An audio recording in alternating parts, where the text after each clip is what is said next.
Did you talk to your that mom around arguing here last night? No. Or I mean, the night before? Anything? Any reason she would leave? No. Okay. This rumor going around, people telling us that she was afraid to come home. When detectives spoke to Riley's friends about her disappearance, they said maybe she'd run away from home to escape her mother's creepy boyfriend. He had a decade's worth of heinous crimes on his record, and Riley was terrified of him. And yet her mother, Chantel, did not see it. He lived under the same roof as Chantel and her 4 children. Moments before her death, Riley texted her boyfriend, "I'm scared, baby." One last message, telling her shocking ending. But we might never know the full horror of Riley's last moments. When she was found, she was severely decomposed. Let's discover the tragic story of Riley Crossman and her demented killer's motive. Riley Crossman was born on December 2003 in Martinsburg, West Virginia. Yes, 2003. Yet she never made it to the 2020s. She was described by her family and friends as caring, reliable, creative, and more innocent than many girls her age. Riley was close with her siblings and was a good student with an active social life. In 2008, she began dating her boyfriend Hayden and seemed to be a happy teenager with a bright future ahead of her. Those who knew Riley spoke of her kindness and her ability to light up a room with her smile. She was the type of person who always had time for her friends and family, and her absence would be felt deeply by all who knew her. On Tuesday, May 7th, 2019, Riley had a normal day at school in Berkeley Springs. She came home around 3 p.m. to find her mother, Chantel, asleep on the couch. Chantel had been working 2 jobs and wasn't feeling well. Riley, being the considerate daughter that she was, woke her mother so that she wouldn't be late for work that night. By now, Riley was almost a young adult, and she was grateful for how much her mom worked to make things work for their family. So she was just as responsible as her mom, or more, when you learn what happened next. After Chantel left that night, Riley spent the evening at home with her brothers, grandmother Debbie, and her mother's boyfriend, Andy McCauley. It seemed like any other evening in the Crossman household. Chantel didn't know she would never see her daughter again. Around 7:30 p.m., after Riley's grandmother left, she went to her room to FaceTime with her boyfriend, Hayden. They got into a minor argument about Hayden's upcoming school trip to Washington, D.C. the next day. Hayden fell asleep around 10 p.m. And at 11:01 p.m., Riley sent Hayden a disturbing message. "Andy is in my room. Shh, don't say anything about it so he can hear everything." 12 minutes later, she sent a final message saying, "I'm scared, babe." One final text. A quick and tragic glimpse into Riley's last moments. She did not understand what was happening, why her mother's boyfriend was in her room, or what he wanted to do. She just knew it wasn't right. Moments later, she would be dead. When Chantel arrived home from work that night, Riley's bedroom door was closed. Assuming that her daughter was asleep, Chantel decided not to disturb her. The next morning, around 7:15 a.m., Chantel checked Riley's room and found it empty. Chantel knew in her heart that something was terribly wrong. By now, Hayden did too. He'd woken up at sunrise to go on his school trip, and he noticed he'd missed a FaceTime call from Riley. He figured he would call her later. Now he lives in regret, knowing he was the only one who could have saved her the night before. As the day went on with no word from Riley, her family grew increasingly worried. Calls and texts to Riley's phone went unanswered. When Chantel learned Riley never arrived at school that day, her heart sank. That evening, she called 911 to report her daughter missing. The nightmare that every parent fears had begun for the Crossman family, and the clock was ticking to find Riley. Police immediately began searching the area around Riley's home and school. They questioned family members, including Chantel's boyfriend, Andy McCauley. Andy seemed worried, like all other adults in Riley's life. He told the police he last saw Riley around 9 or 10 p.m. on March 7th when the kids went to their rooms for the night. He claimed he woke up at 4 a.m. on May 8th and left for work around 5 a.m. How many you saw her? Like 9, maybe 10-ish. At night? Yeah. And what context was that? Oh, she was here in the house with me. Well, grandma was here till like 7. Okay. I think it was 7:30. She left. Okay. The kids were here out with me. Right. She was at work till 10, I think it was. She got home. At first glance, his story seemed plausible, and there was no immediate reason to suspect him. However, as is often the case in such investigations, the truth would soon begin to unravel. Did you talk to your that mom around arguing here last night? No. Or I mean, the night before? Anything? Any reason she would leave? No. Okay. There's a rumor going around, people telling us that she was afraid to come home. Yeah. Riley's schoolmates had told detectives Riley was afraid of Andy, but of course he said he was a peaceful person and he had never fought with her. Investigators soon uncovered evidence that contradicted Andy's story. Phone records showed he had texted a friend nearly a dozen times around 2:30 a.m. on May 8th. When confronted, Andy admitted that he had left the house on foot to buy drugs because he was going through withdrawal. She's not mad at me. She's mad at me for getting high. This was the first of the many lies Andy would tell throughout the investigation. His admission to drug use immediately raised red flags for the investigators. And there's more. Andy agreed to come to the station and give a polygraph test, but did not tell anyone that he was high right then and there. The detectives found this out as the polygraph test was going haywire. Andy's employer provided crucial information that further cast doubt on his story. The employer told the police that on May 8th, Andy had asked for 3 heavy-duty trash bags, saying he needed to clean up another job site. When Andy returned to work hours later, his boss noticed his shoes were untied and his clothes disheveled. He got out of the truck. I noticed his shoes were untied and he was kind of fixing his clothes. Walked up to me and said, "My bad, dog. I'll work late if I need to." This odd behavior and unexplained absence during work hours immediately caught the attention of investigators. Surveillance footage also played a key role in unraveling Andy's lies. The footage showed Andy's truck traveling on roads that were not between the job site and where he claimed to have gone. This digital evidence directly contradicted Andy's initial statements about his whereabouts, forcing him to change his story multiple times throughout the investigation.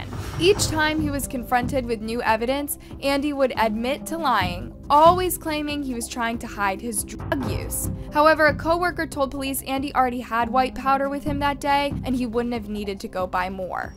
Yeah, this lowlife was even open about his use at work. So if he didn't care about his coworkers knowing, he would have no reason to lie so much about Riley's disappearance, just to cover his substance use. He initially denied being on certain roads, then admitted he lied when presented with video evidence. Each time he claimed he was trying to hide his drug use. However, his explanations became less and less plausible as more evidence came to light. For over a week, searchers combed the area looking for any sign of Riley, as her family held out hope she would be found alive. The community of Berkeley Springs came together in an amazing show of support, with volunteers joining law enforcement in the search efforts. Flyers with Riley's picture were everywhere. Social media was flooded with pleas for information. Despite the tireless efforts of searchers and the desperate hopes of her family, though, the outcome would be tragically different than what everyone had prayed for. On May 16, 2019, a body was discovered in a heavy-duty black trash bag along an embankment off Tuscarora Pike. The location was remote, so whoever had left the body there was familiar with the area and had chosen the spot deliberately to avoid detection. The discovery left everyone in shock and disbelief. People watch true crime and hear about tragic news on TV, but they never expect this to happen to a loved one. For Riley's family and friends, this was in many ways the end of their lives too. Riley was so heavily decomposed, she could not be identified on site. However, the body was clearly that of a young woman or teenage girl. The victim's t-shirt was bunched up around her neck and shoulders. She wore denim shorts that were torn, unbuttoned, and partially unzipped. The underwear was pulled abnormally high, as if someone else had put them on. I noticed that we noted, and we discussed this with the doctor, that they were both pulled high. They were unusually pulled high. They didn't look, I don't know how to describe that. Just when you put on your clothes, or when you put, on your own clothes, you pull your... Hyped up? Your height, yeah. I mean, I don't know how to say that. And did you notice anything specific about the shorts? They were unzipped. Were they also unbuttoned? Unbuttoned and unzipped. Okay. These details painted a disturbing picture of Riley's final moments. In other words, there was probably a sexual motive for the crime.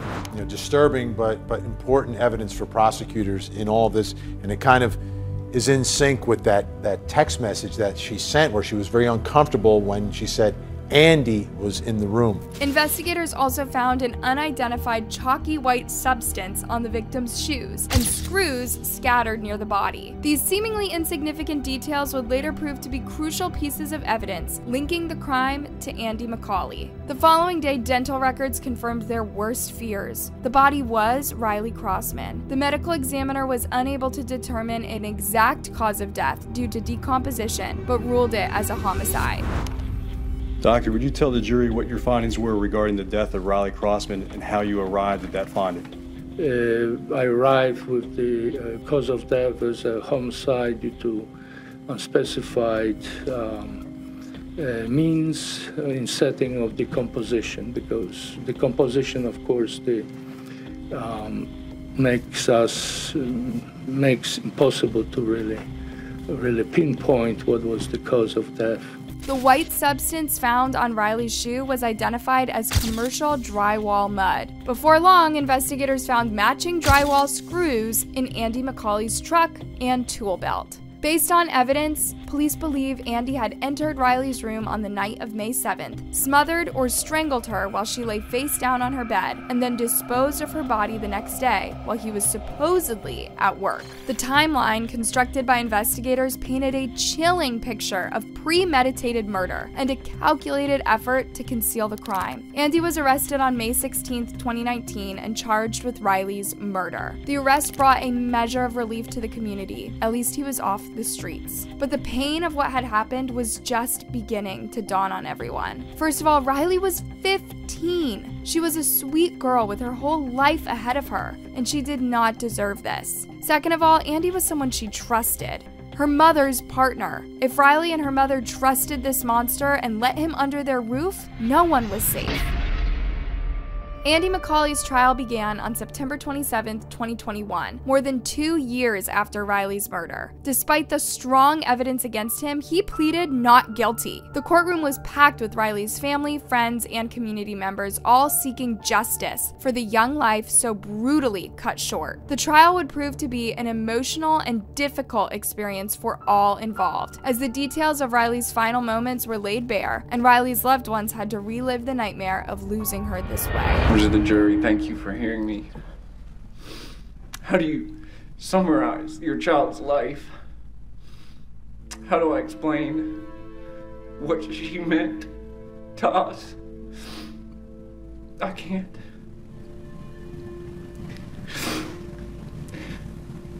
Riley was the type of child you hope to have one day.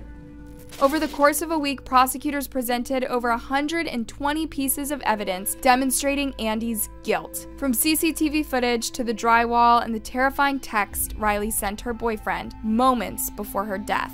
The medical examiner and investigators testified about the state of Riley's body when found, noting her partially removed clothing and exposed private parts. This suggested a possible sexual motive, though SA could not be conclusively proven due to the state of decomposition. The testimony painted a horrifying picture of Riley's final moments and the callous way her body had been discarded. People were in tears. Andy's former boss provided damning testimony about Andy's suspicious behavior on May 8th, asking for trash bags, leaving work for hours, and returning disheveled. If Andy was coming back to the job site. Did she respond back to you? Yes, she said she hadn't even knew that he had left. And do you remember what time he came back to the job site? No, I'm not sure exactly what time it was. How much longer after lunch do you believe it was? Probably an hour and a half. 2 hours. What do you remember about Andy getting out of the vehicle? He got out of the truck. I noticed his shoes were untied and he was kind of fixing his clothes.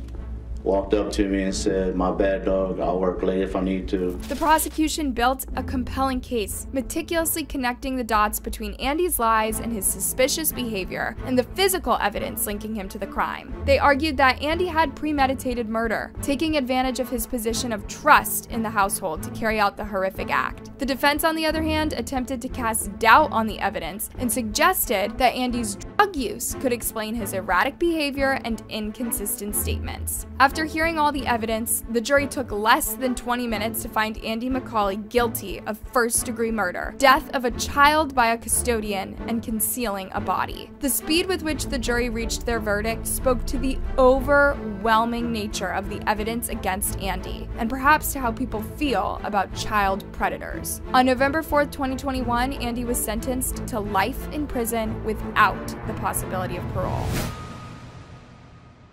Riley Crossman's story made headlines for its tragedy and senselessness, but it also became an opportunity to discuss something that cannot be discussed enough. We need to vet the people we date, and especially need to be cautious when we have children living with us. When entering new relationships or friendships, it is crucial to be aware of potential red flags. One of the most serious red flags is any history of violence or criminal behavior, especially involving DV or SA. Frequent displays of anger, aggression, or inability to handle frustration in a healthy manner are cause for concern. Substance abuse issues can also be a significant red flag, as they often lead to erratic behavior and poor decision-making. In the case of Andy McCauley, this couldn't be more true. When Riley disappeared, some of her colleagues told detectives that she may have run away from home because she was afraid of Andy. Indeed, Riley had expressed concern about living with him to her friends, and yet her mother didn't seem worried. When detectives looked into his past, they discovered a criminal record filled with substance abuse, burglary,